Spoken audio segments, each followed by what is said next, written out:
Hey, I'm Mike. I'm Jeremy. We're the Devil Wears Prada. And you are watching Loudwire.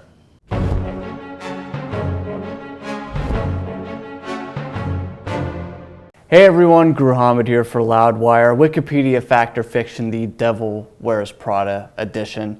Thank you guys so much for coming. Tell me about Trick Daddy Jerome. We were just mentioning before the cameras were rolling, our Wikipedia used to say that we replaced our former bassist, Ziggy Trick Daddy Jerome, with Andy Trick. But Ziggy Trick Daddy Jerome are all just nicknames and Andy's middle name. So I thought this would come up on the, but. I did not find that today. Yeah, I always do it about an hour before every I'll band. edit You guys it back can just in imply there. like Andy's face with the Ziggy Stardust, the paint. All right, so that wasn't on there, but we'll see what is on there. We'll see what's real, what's fake. I believe you guys are a credible source. We do our on best. Yourselves.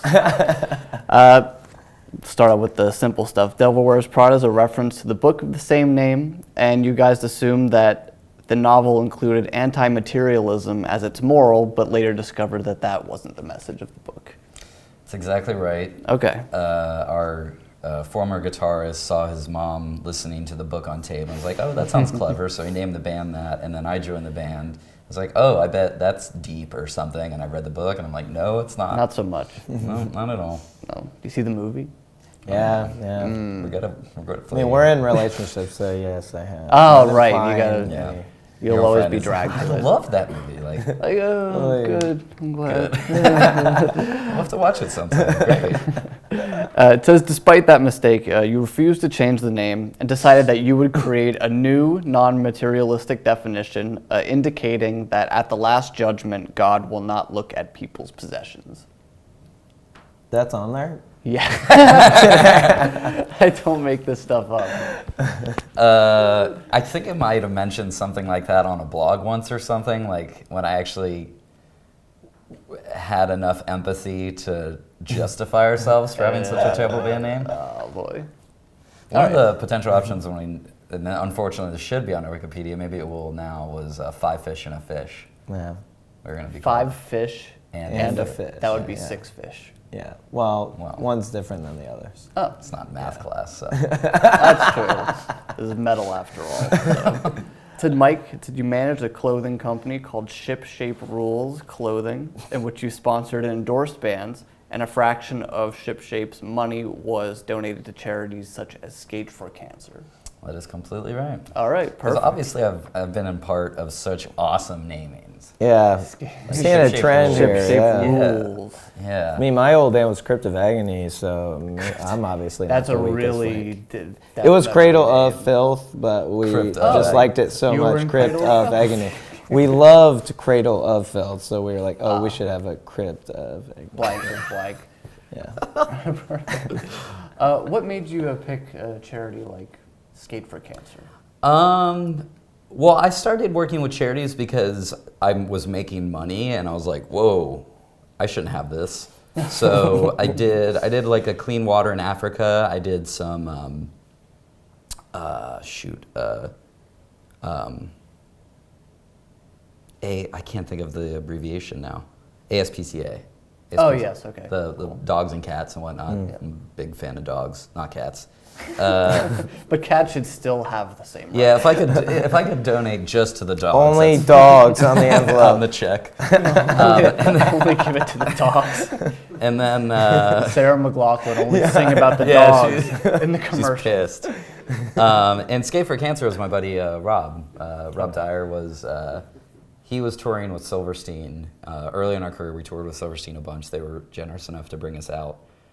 So we met Rob, and I donated to a hospital in, I believe it was Toronto.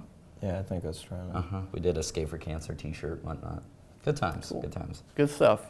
Dead Throne. So that's the first album that you guys sat down and collaboratively wrote together since recording Plagues. No. Yeah, definitely not.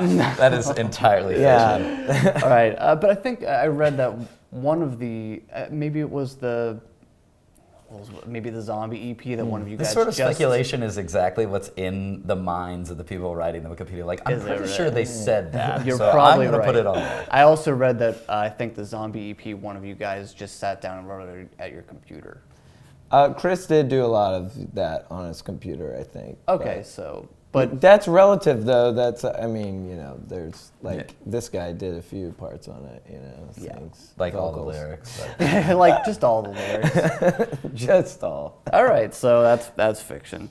Said that Dead Throne, the negative themes were inspired from the ending of a relationship of yours, and it said that Behemoth was the main influence for the record's heavy sound. No. I did not think so. No. It was, No, yeah, no. all that happened was, yes, all the love lost in the record was because my long-term relationship ended. And then I think Chris did an interview, was like, yeah, we like love Behemoth since.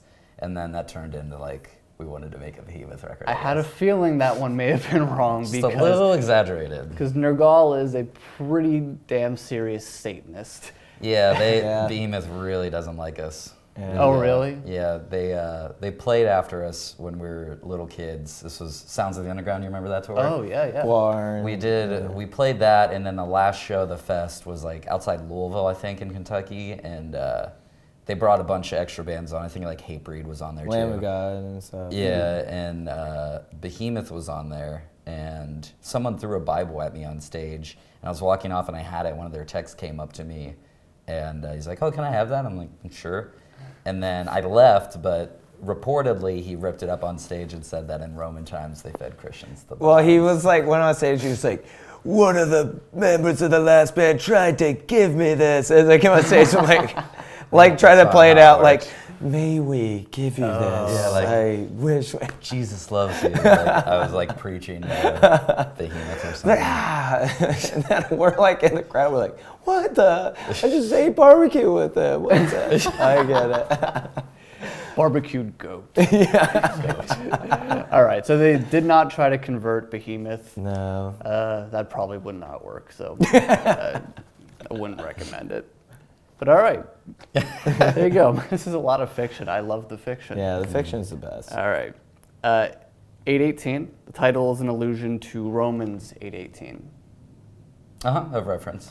All right, cool. So Fact. it's not just a nice palindrome. It's No. We started when the record came out, and every time we put out a record, the first question for every poor piece of journalism, or most of poor journalism, is, so what's the record name mean? And we just started saying like, oh, it was the time. It was the time that we did it. Like we're finishing the record, it's like getting mixed and like, record name. 818. 818. Oh, that's frontwards and Alliteration. backwards. So deep. Dude. Yeah. Yeah. That verse, by the way, if anyone is curious, is I consider that our present sufferings are not worth comparing with the glory that will be revealed in us. That is true. Pretty good. All right, last one. Pretty good. All right. It says that, this is actually what it says on Wikipedia. It says, Mike, you consider the Devil Wears Prada's early material to be dumb, plain, and simple. Oh, I think it's way worse than plain and simple. Yeah, I think that was censored. You're being easy on yourself. It was way worse than dumb, plain, and simple. Do you look back fondly on some of your early stuff, though? Because you still play a little bit of somewhat of the earlier stuff. We did live. like a year without playing anything from Plagues, and now we play 2 of the songs somewhat regularly. And we haven't. Assistant to the regional manager. I That was think, with or- Roots. That was even newer. Yeah. That was even newer than that. Yeah. We So play one called, this is a great title, Reptar, King of the Ozone. Reptar? Yeah, Reptar. Rugrats. Yeah. Good reference. Yeah. Is it? I'm a 90s Now it's Nickelodeon got- kid. yeah. Oh, yeah. Anything Well, us too, Nickelodeon, obviously. It's kind of coming Yeah. back now, yeah. Actually, our titles are coming back. They're starting to make sense now for our generation. Took I a minute. guess. Yeah, it took a while. Reptar. You can't go wrong with Reptar. Nah, I yeah, can't he's fault chill. you for that. He's chill. King of the Yeah. Ozone. What does that mean? Yeah. Now that I don't understand. We Neither. I think it was Andy. Well, know- it's always easy. to Andy put it on Trick Andy. Daddy. Andy Trick Jerome. Ziggy Jerome.